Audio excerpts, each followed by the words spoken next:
ព្រោះតែយើងក្របងអង្គវអូនអើយដើម្បីរូបកូនគ្រួសារណាមុំ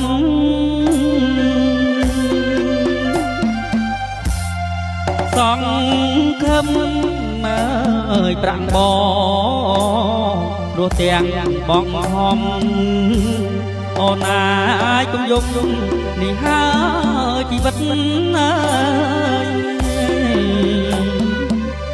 ធ្វើការមួយថ្ងៃ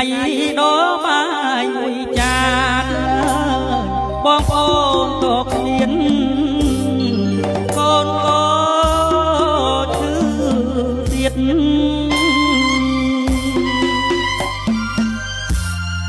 អូ